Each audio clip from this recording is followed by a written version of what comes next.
السلام علیکم۔ آج ہم آیت اللہ خامنئی کے ایک متن کی روشنی میں ایک بہت ہی بنیادی سوال کو سمجھنے کی کوشش کر رہے ہیں کہ قرآن کے مطابق ایک حقیقی مومن کی تعریف کیا ہے؟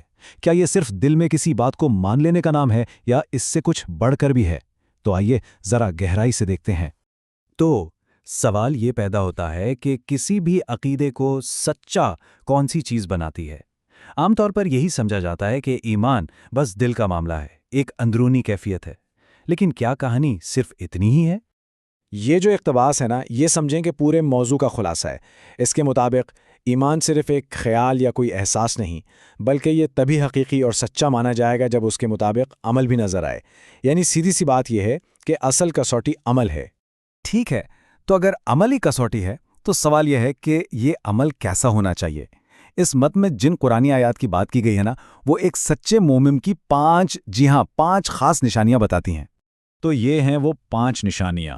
پہلی بات تو یہ کہ جب خدا کا ذکر ہو تو دل میں ایک خاص ہیبت، ایک عظمت کا احساس پیدا ہو۔ دوسری یہ کہ جب اس کی آیتیں سامنے آئیں تو ایمان اور مضبوط ہو جائے۔ تیسری کہ بھروسہ ہو تو صرف اور صرف اپنے رب پر۔ چوتھی نماز کو قائم رکھنا، اور 5ویں نشانی یہ کہ جو کچھ دیا گیا ہے اس میں سے خرچ کرنا۔ اچھا، اب آئیے ان میں سے ہر ایک کو ذرا تفصیل سے دیکھتے ہیں۔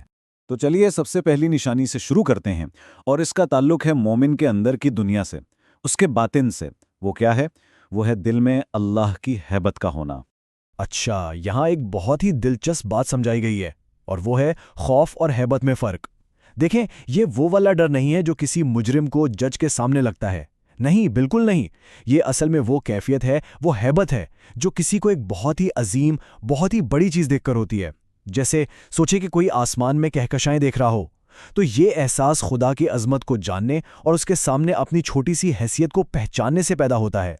اب چلتے ہیں دوسری اندرونی نشانی کی طرف، اور وہ یہ ہے کہ ایمان کوئی رکی ہوئی جامد چیز نہیں ہے، بلکہ یہ تو ایک مسلسل بڑھنے والی کیفیت ہے۔ اس کی مثال بالکل ایک بڑھتے ہوئے بیج کی سی ہے۔ دیکھیں، جیسے ایک بیج کو پانی، دھوپ، دیکھ بھال چاہیے ہوتی ہے نا پھلنے پھولنے کے لیے، بالکل ویسے ہی ایمان کو بھی روزانہ کی بنیاد پر مضبوط کرنا پڑتا ہے۔ اور اس کی خوراک کیا ہے؟ خدا کی آیات کو پڑھنا اور سمجھنا۔ اگر کوئی بس یہ سوچے کہ بچپن میں جو مان لیا تھا بس وہی کافی ہے، تو یہ ایمان وقت کے ساتھ ساتھ کمزور ہو سکتا ہے، بلکہ شاید ختم بھی ہو جائے۔ اچھا جی، تیسری نشانی ہے توکل، یعنی اللہ پر بھروسہ۔ لیکن یہاں ایک بہت اہم بات سمجھنے والی ہے۔ یہ توکل کا مطلب سستی یا ہاتھ پر ہاتھ رکھ کر بیٹھ جانا ہرگز نہیں ہے۔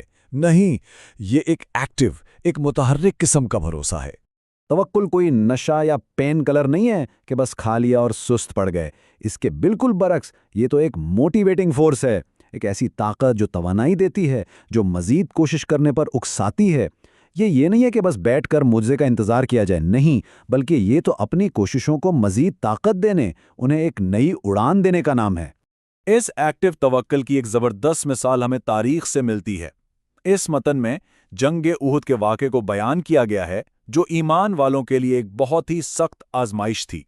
تو ہوا یہ تھا کہ احد کے میدان میں حالات بہت خراب ہو گئے۔ کچھ مسلمان سپاہیوں نے مال غنیمت کے لیے اپنی پوزیشنیں چھوڑ دیں، اور بس اسی موقع کا فائدہ اٹھا کر دشمن نے انہیں چاروں طرف سے گھیر لیا۔ اور تو اور اسی دوران یہ جھوٹی افواہ بھی پھیل گئی کہ نبی اکرم صلی اللہ علیہ وسلم شہید ہو گئے ہیں۔ مطلب ایک ایسی صورتحال تھی کہ بظاہر بچنے کا کوئی راستہ ہی نہیں تھا۔ اب دیکھیں، اس نازک ترین لمحے میں 2 طرح کے رد عمل سامنے آئے۔ ایک وہ لوگ تھے جن کے دلوں میں سچا توکل تھا۔ انہوں نے سوچا کہ اگر نبی صلی اللہ علیہ وسلم نہیں بھی رہے تب بھی ہمارا رب تو زندہ ہے، تو وہ ڈٹ گئے اور نبی صلی اللہ علیہ وسلم کے گرد ایک ڈھال بن گئے۔ اور دوسری طرف وہ تھے جن کا بھروسہ کمزور تھا۔ وہ مایوس ہو گئے، ہمت ہار گئے اور میدان سے بھاگ کھڑے ہوئے۔ تو یہ واقعہ میں دکھاتا ہے کہ اصل ایکٹیو توکل عمل میں کیسا نظر آتا ہے۔ تو یہ تو ہو گئیں 3 اندرونی نشانیاں۔ اب چلتے ہیں ان 2 نشانیوں کی طرف جن کا تعلق ہمارے ظاہری عمل سے ہے، ہمارے ایکشن سے ہے، اور ان میں سے چوتھی نشانی ہے نماز کا قیام۔ قرآن اس کے لیے جو لفظ استعمال کرتا ہے وہ ہے اقامت الصلاح۔ اب اس کا مطلب صرف یہ نہیں کہ کوئی اکیلے میں اپنی نماز پڑھ لے، نہیں، اس کا مطلب ہے نماز کو معاشرے میں قائم کرنا، اسٹیبلش کرنا۔ اس ایک لفظ میں ایک بہت گہرا اجتماعی یعنی کمیونٹی کا پہلو چھپا ہوا ہے۔